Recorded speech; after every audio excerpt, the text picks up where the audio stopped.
Morning everybody, here with another vineyard update on July 23rd. We're here enjoying a beautiful marine layer sitting above us. It's about 9 o'clock in the morning. We've been getting, the last few weeks, we've been getting this really just excellent, kind of basically perfect ripening weather, where it's been topping out in the high 80s, low 90s every day. And each morning we've been getting this beautiful marine layer coming up from the bay, coming over to the hills from Sonoma, from Santa Rosa, and just kind of sticking around until 10:30 and slowly breaking up. And then we get these nice warm afternoons that are really helping these grapes along. You know, we've had a really dry, we had a dry winter, we've had a dry summer. We're about 16, 17 inches for the whole year right now, which is pretty low. And so it's nice to, we had a little bit of warmth early on this summer, so it's really nice to get these grapes kind of into a pretty mellow groove right now, rather than blasting them with too much heat. It's a pretty cool time right now. We are seeing verasion everywhere, even popping up in a little bit of Cabernet Sauvignon and some of the younger stuff. Got verasion all over Zinfandel, and we are leafing and thinning like mad. That's been the order of the day. It's been a couple weeks since we updated. We've just been leafing and thinning every day since then. So we're here at Rossi today. We're actually right next to the Cabernet Franc that we looked at in our very first vineyard update, which we were just seeing, at that point we were just seeing the flower clusters, which hadn't even opened yet, let alone become grapes or anything like that. And so we'll check out how those vines have progressed in the basically 2 months that we've been doing these updates. You can kind of see the progress of the growing season. So let's flip it around. Let's check and see how the Cab Franc's doing. So there's Ceres, and here is the Cab Franc. So you can see how this has all been opened up. We've got the leafing crews actually behind me. That's who you're hearing. And we've gone through and opened up this whole canopy, so you can see the clusters are well exposed on the morning side. So we're facing west essentially right now.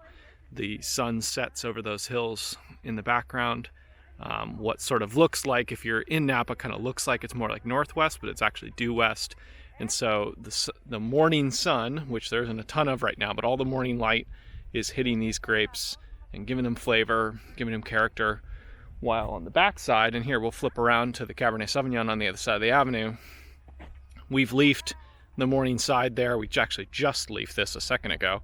But you can see on the afternoon side how all of these grapes are still protected from the afternoon sun. That's what helps protect them from getting burnt. We'll zoom in here closer on this Cab Franc vine that's actually been thinned as well. So you can see we've gone through here and cut off some of the fruit on the ground.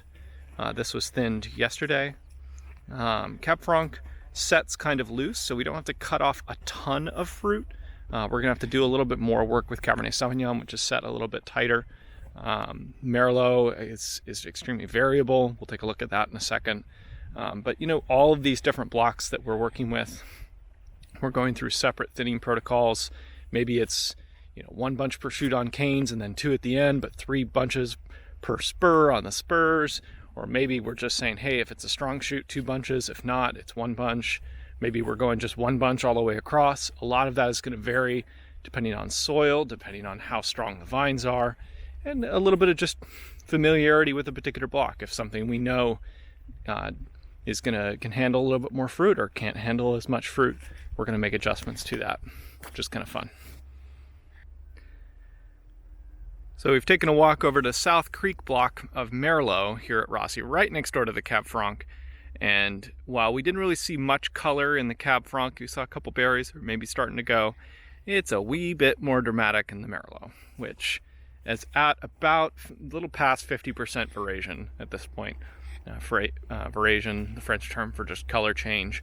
This is the berries basically saying, all right, it's the vine going, it's time to roll. We're going to start making sugars, packing glucose, fructose into the berries. We're going to start changing the flavor composition of these berries to make them more attractive, and we're going to make them look more attractive to birds. That's what vines are really looking for, is to have birds eat their fruit and spread them. It's why they climb up. It's why they love wires. It's why they change color. Native grapes, things like Concord, things like that, are they prefer to be eaten by ground animals, foxes and squirrels and stuff like that. And so the whole foxy aroma you get in a native grapevine is actually a bird repellent of all things. And that's why they creep along the ground. So they're very, very different than Vitis vinifera vines. But anyway, getting back to Merlot here, you can see lots of color change. We've gone through and thinned this as well earlier this week. So kind of fun. This is one of our best blocks of Merlot, and it's really it's exciting to see this rolling along and looking really pretty. I think it looks really pretty. What do you think, Alma?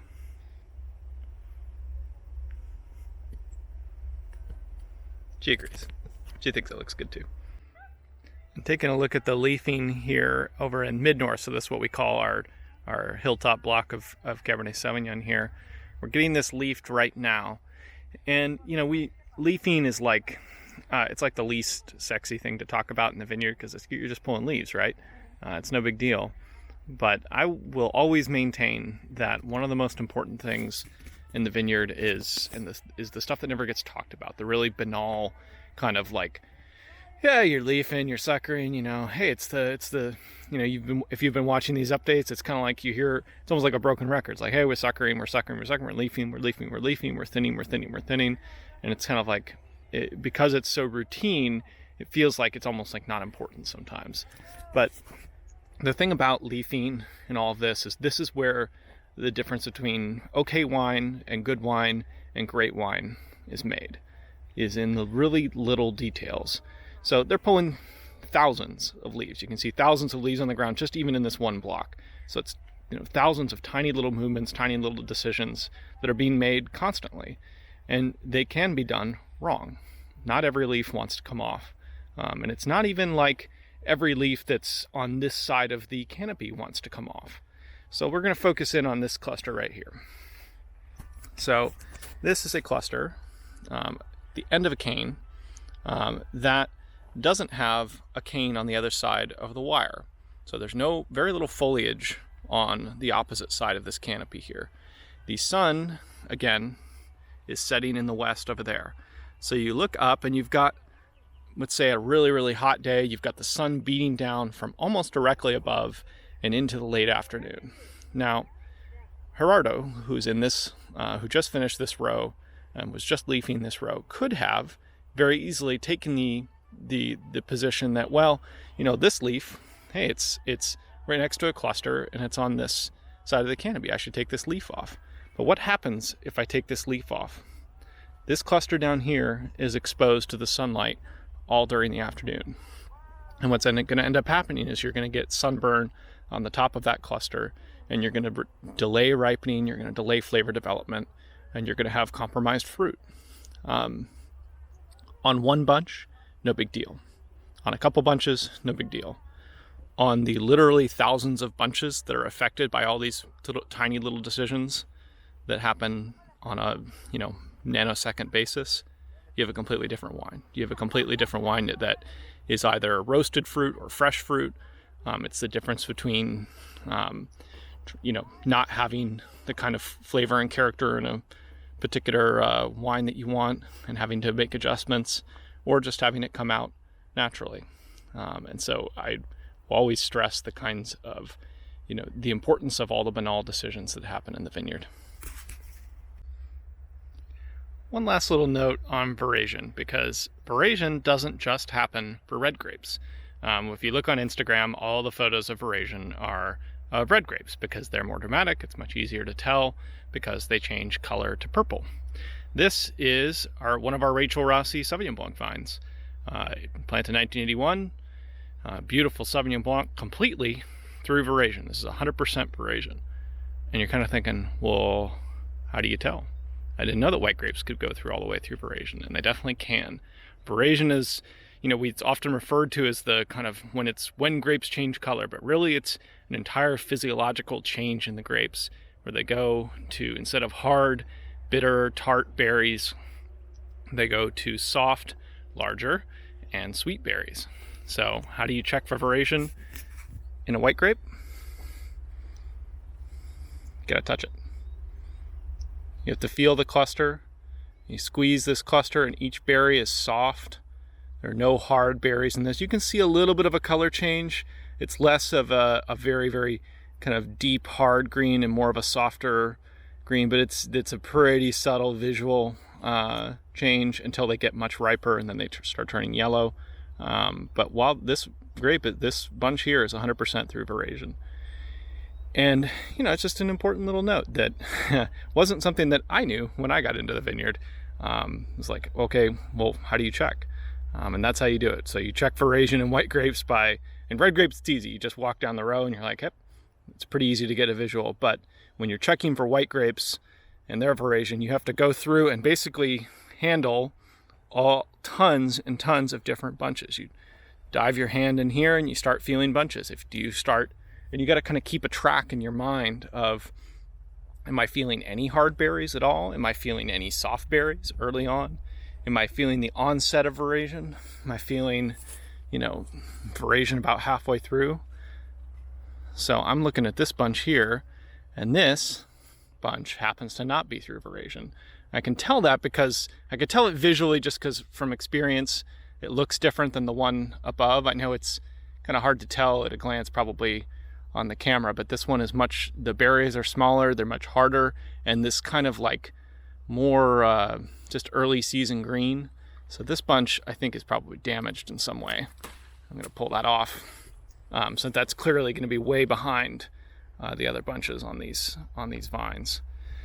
And that's how you do it. You go through and you walk through an entire block, you make several passes, and you just kind of keep a mental note of, where are these vines at? It's almost like sampling, where yes, you're going through and collecting berries, but really you're creating a mental record as you walk through. And it's almost like this kind of meditative act of trying to understand where a vineyard's at. Because that's really what it is. It's a comportment between human and vine that you're trying to understand your part in it and understand what the vine's thinking, because it's important for helping to determine what we're going to do.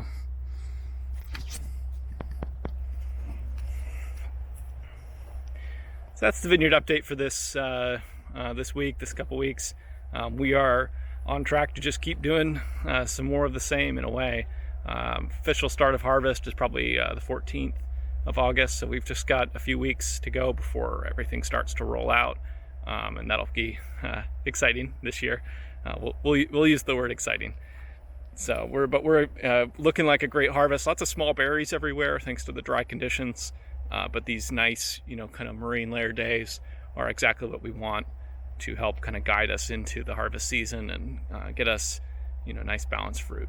So from Almaby, who's this time actually sleeping on the job, hope you guys are doing well, and we'll catch you on the next update.